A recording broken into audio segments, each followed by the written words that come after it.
Hello, and thank you for joining me in the podcast, The Ignorance of the Masses, brought to you by Matthew Shane Simoneski.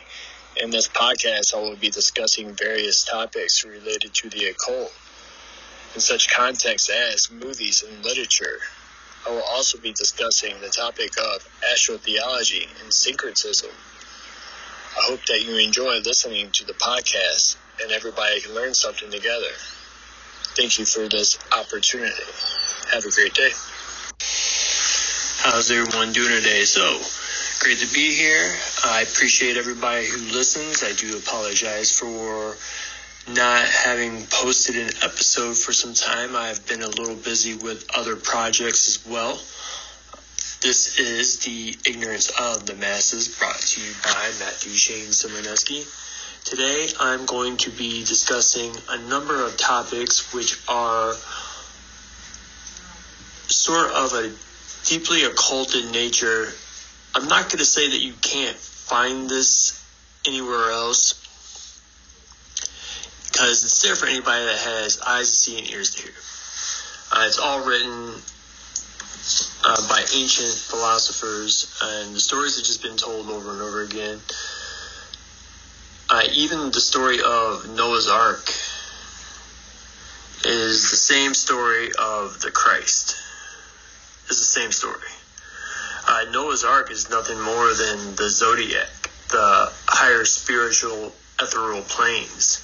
Noah's Ark is nothing to be taken literally. Okay? I'm also going to be actually getting into Star Trek a little bit here today, believe it or not. So, here we go. In the movie Star Trek Beyond, it's a movie, it's just ripe with symbolism. The film synopsis of the movie is as follows. A surprise attack in outer space forces the Enterprise to crash land on a mysterious world. The assault came from KRAL, played by Idris Elba. Okay, this name is important, KRAL. I'm going to be returning to this, but I'm going to read the rest of the synopsis. KRAL, okay, is a lizard-like dictator. And imagine that, a lizard-like dictator. So you've heard of, like, for example, alien species who are of, like, lizard-like individuals, right?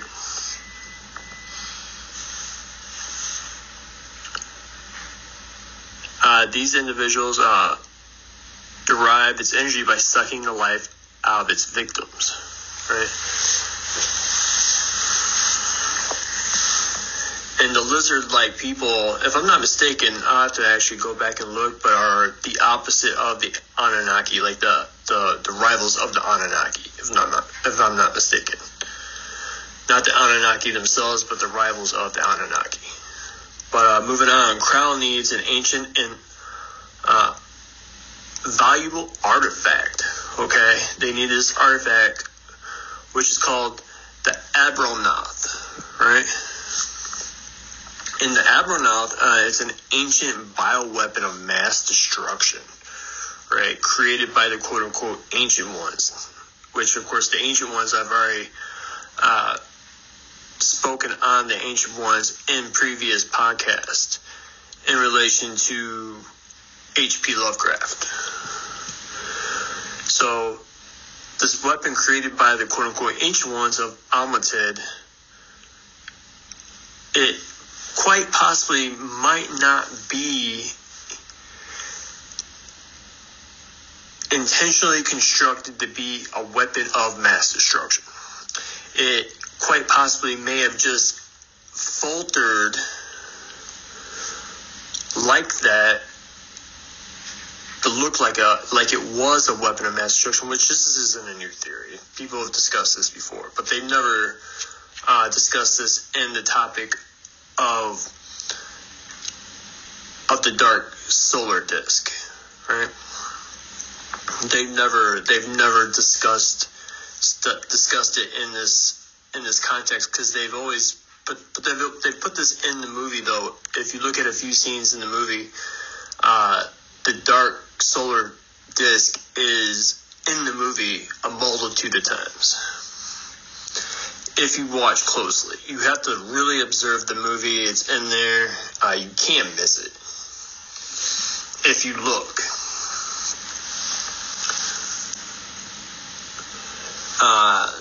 It also goes on to say in the movie, or not, it goes on to say, but they warp into hyperspace in the movie. They warp into hyperspace, and so they use this energy in order to travel quickly through outer space, right? Now, what's interesting about this technology is that the United States isn't even involved in it. Is what's really interesting about it. Because if you look at those who are involved in CERN, they're from the countries Switzerland, France, Germany, Italy, the United Kingdom, the Netherlands, Sweden, right? Norway, Belgium, Denmark, Yugoslavia, right? And what's really even further interesting about this is if you look at the mission statement of CERN, the mission is to provide a unique range of particle accelerator facilities that enable research at the forefront of human knowledge.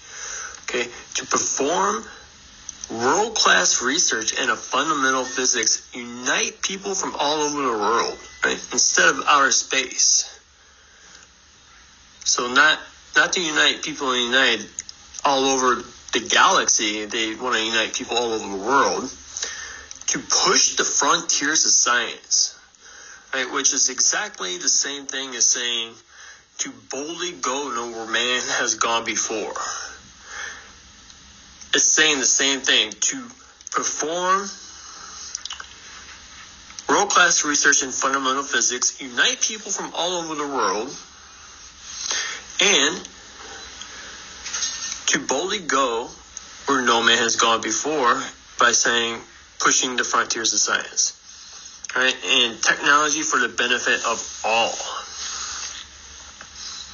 So the movie is also quite possibly a metaphor for enlightenment. You can look at it very much that way, right? Because if you look at in the movie, they're left stranded in a rugged wilderness, right? Which the wilderness in any scripture, when you hear that word wilderness, they're lost in the wilderness. It's a place of a loss of spiritual enlightenment, is what it is, right? Just such as Adam and Eve were tossed out of the Garden of Eden, right?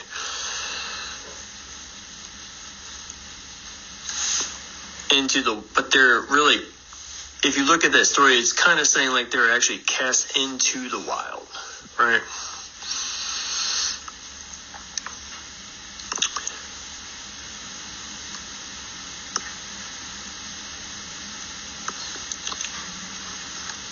So, what's interesting about this movie, this is really what's interesting as well. I mean, the whole thing's interesting, but if you delve a bit more into it, is the name KROL, or KRAL, right? The villain in the movie, right? And the name KRAL is actually on a coat of arms, right? The surname KRAL, which is in all capitals, like CERN, right? And it's a Polish nickname from the word KROL. And the word KROL means king, right? And is presumably given to someone who gave himself regal airs.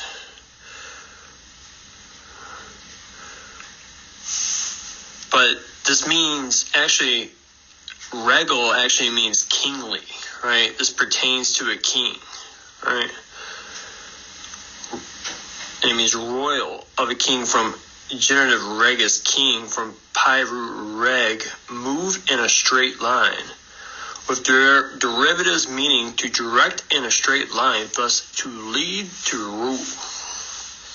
Regulate air circa 1300, invisible gases that surrounded the earth.